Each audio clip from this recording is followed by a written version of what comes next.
अस्सलाम वालेकुम viewers, online IT solution में मैं आपको खुशामदीद कहता हूं।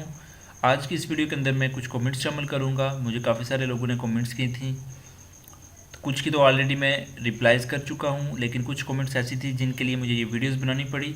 ये जो कमेंट्स मैं शामिल करूँगा इनमें कुछ कमेंट्स ऐसी हैं जिनके लिए मुझे कुछ वीडियोस बनानी पड़ेंगी। कुछ लोगों ने मुझे कुछ टॉपिक्स दिए हैं कि इन टॉपिक्स के ऊपर भी वीडियोस बनाएं, तो इंशाल्लाह मैं वो वीडियोस भी बनाऊंगा।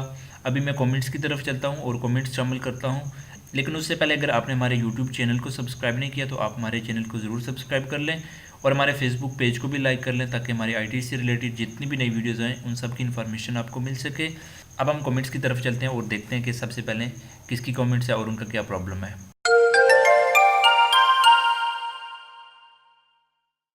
मुर्तज़ा ख़ान ये कहते हैं कि सर जी इंटरकॉम कनेक्शन समझा दें। तो मुर्तज़ा भाई, मेरे ज़हन में जो इंटरकॉम कनेक्शन आ रहा है वो इंटरकॉम कनेक्शन, अगर आप टेलीफोन इंटरकॉम कनेक्शन के बारे में पूछ रहे हैं तो मैं इंशाल्लाह इंटरकॉम टेलीफोन कनेक्शन के बारे में आपको बता दूंगा।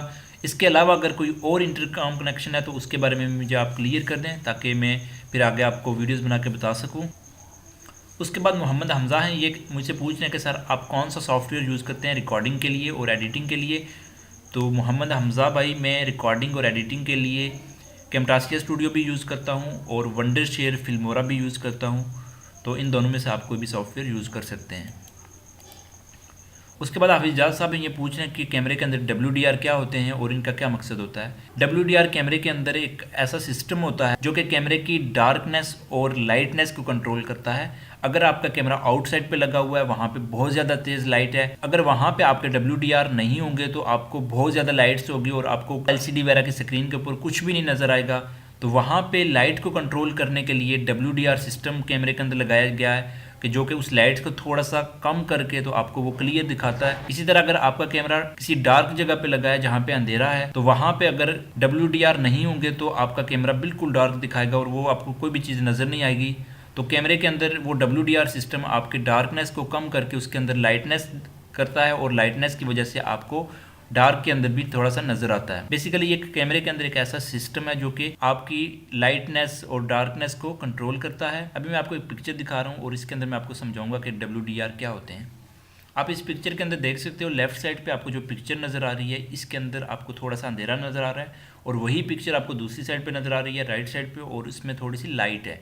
जो लेफ्ट साइड पे पिक्चर है इसके अंदर कैमरे के अंदर बिल्कुल WDR नहीं है, वो ऑफ है। अगर ऑफ है या उस कैमरे के अंदर WDR सिस्टम नहीं है तो आपकी जो वीडियो रिकॉर्डिंग होगी वो इस तरह से डार्क होगी, और अगर आपके कैमरे के WDR ऑन है तो आपकी रिकॉर्डिंग इस तरह से थोड़ी सी लाइटनेस के अंदर रिकॉर्डिंग होगी। हाफिज जाद साहब का ही दूसरा सवाल है कि सर एनालॉग कैमरों को कंप्यूटर के साथ कैसे चेक किया जाता है। बेसिकली ये पूछ रहे हैं कि एनालॉग जो कैमरे हैं उनको कंप्यूटर के ऊपर किस तरह देखा जाता है, जिस तरह के आप IP कैमरों को कंप्यूटर के ऊपर देखते हैं। तो इंशाल्लाह मैं एक वीडियोस बनाऊंगा, उस वीडियोस के अंदर मैं आपको एनालॉग कैमरों को कंप्यूटर के ऊपर व्यू करके दिखाऊंगा। तो आप वेट करें, इंशाल्लाह उस वीडियो के अंदर मैं आपको सारी चीज़ें बता दूंगा। उसके बाद जेड भाई सीरियस हैं, ये पूछ रहे हैं, ये कहते हैं कि भाईजान आप अपना दिल ख़राब ना करें, आपका चैनल इंशाल्लाह ग्रो कर जाएगा। तो भाई दिल ख़राब करने वाली बात नहीं है, आपका बहुत शुक्रिया, आपने मुझे फ़ीडबैक किया और आपने मुझे सपोर्ट किया। मैं एक वीडियो के अंदर ऑलरेडी बता चुका हूँ कि मेरी कुछ प्रॉब्लम्स हैं, कुछ मसरूफियात की वजह से मैं डेली बेसिस के ऊपर वीडियोस नहीं बना सकता, जिस वजह से हफ्ते के अंदर मैं 1 या 2 वीडियोस अपलोड करता हूँ। तो इंशाल्लाह मैं जब इजी हो जाऊँगा तो आपको इंशाल्लाह डेली बेसिस के ऊपर वीडियोस मिलेंगी। बाकी मुझे कोई टेंशन नहीं है कि मेरा चैनल ग्रो नहीं कर रहा, मेरे व्यूज़ नहीं आ रहे, मेरे सब्सक्राइबर नहीं आ रहे, तो इसकी मुझे कोई टेंशन नहीं है।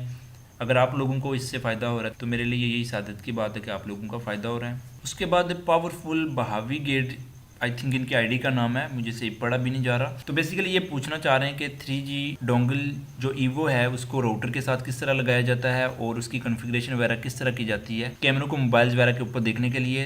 तो इंशाल्लाह मैं एक वीडियोस बनाऊंगा और उस वीडियो के अंदर मैं आपको बताऊंगा कि आप किस तरह ईवो राउटर के साथ कनेक्ट करके और ईवो का इंटरनेट राउटर के अंदर शेयर करके तो आप उसके अंदर DVR की कॉन्फ़िगरेशन करके तो किस तरह आप मोबाइल्स के ऊपर कैमरों को देख सकते हैं। तो आप एक वीडियो का वेट करें, तो उस वीडियो के अंदर मैं इंशाल्लाह आपको ये सारी चीज़ें बता दूंगा। बाकिर बल्टी ये कहते हैं कि सर जी बहुत बहुत थैंक्स, आपके लेक्चर सुन के मैंने जॉब अप्लाई की है जस्ट 1 वीक में। तो बाकिर भाई आपको बहुत ज़्यादा मुबारक हो जॉब्स की।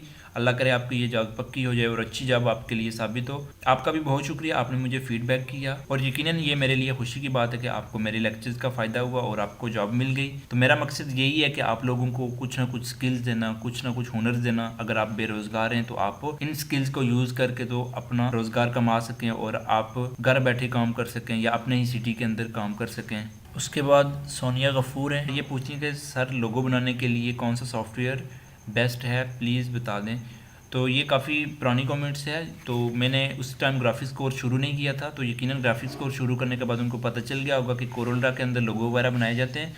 उसके अलावा फोटोशॉप और एडोब इलस्ट्रेटर के अंदर भी लोगो वगैरह बनाए जाते हैं। तो इंशाल्लाह आने वाली वीडियोस के अंदर मैं आपको फोटोशॉप और एडोब इलस्ट्रेटर के अंदर भी लोगो बनाना बताऊंगा। उसके बाद शबीर बुरे वाला ये कहते हैं कि हेलो भाई डीवीआर की वीडियो कैसे देखते हैं। तो भाईजान मैंने आपको एक लिंक सेंड किया था, आप उस लिंक को विजिट करें और उसके ऊपर आपको वीडियो मिल जाएगी, तो आप देख लें, तो इंशाल्लाह आपको उससे फ़ायदा हो जाएगा। लेकिन फिर भी आपको अगर कोई मसला है तो आप मुझे बता दें, तो मैं आपको एक वीडियो बना के तो उसके अंदर बता दूंगा। मोहसिन सलीम कहते हैं कि सर जी आप फोटोशॉप की कंप्लीट वीडियोस बनाएं, उसके साथ साथ वर्ड और एक्सेल की भी वीडियोस बनाएं ताकि हमें एक ही चैनल के ऊपर सारी इन्फॉर्मेशन मिले।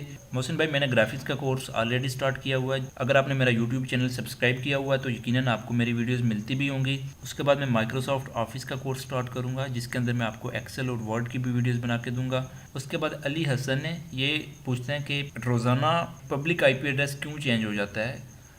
तो इंशाल्लाह मैं एक वीडियोस बनाऊंगा अली भाई, उसके अंदर मैं आपको बता दूंगा कि आपका पब्लिक IP एड्रेस क्यों चेंज हो जाता है और उसका क्या रीज़न है। तो आप वीडियो का वेट करें। तो मैं सबसे पहले जो वीडियोस बनाऊंगा वो आप ही की वीडियो बनाऊंगा जिसके अंदर मैं आपको बताऊंगा कि पब्लिक IP एड्रेस क्यों चेंज होता है और उसको फिक्स किस तरह किया जाता है ताकि आपका पब्लिक IP एड्रेस चेंज ना हो। उसके बाद डैकिंग नवाब, आई थिंक इनकी ID का नाम है, ये पूछ रहे हैं कि सर जी 1 मेगापिक्सल 2 या 3 मेगापिक्सल CCTV कैमरे की जूम रेंज कितने मीटर तक होती है। बेसिकली 1 मेगापिक्सल या 2 मेगापिक्सल कैमरा अगर आप लो तो उसकी जो पैकिंग होती है उसके ऊपर लिखा भी होता है कि इसकी डिस्टेंस रेंज कितनी है। अभी मैं आपको एक पिक्चर दिखाता हूँ। इस पिक्चर के अंदर आप देख सकते हैं कि यहाँ पे आपको IR डिस्टेंस 20 मीटर लिखा हुआ नज़र आ रहा है। ये 20 मीटर जो रेंज है, अगर इसको हम फीट के अंदर कन्वर्ट करें तो ये तकरीबन 60 फीट बनती है। अगर आप 60 फीट 1 मेगापिक्सल कैमरे की जूमिंग करो तो वो वीडियो क्लियर नहीं रहेगी, आपकी वीडियो पिक्सल वो फट जाएंगे, तो आपको वीडियो क्लियर नज़र नहीं आएगी। तो जो प्रोफेशनल हैं वो यही रिकमेंड करते हैं कि आप 20 से 30 फीट की रेंज के अंदर आप 1 मेगापिक्सल कैमरे की जूमिंग कर सकते हैं, जहाँ पे आपको वो क्लियर नज़र आएगा। उससे ज़्यादा अगर आप जूम करेंगे तो आपको क्लियर नज़र नहीं आएगा।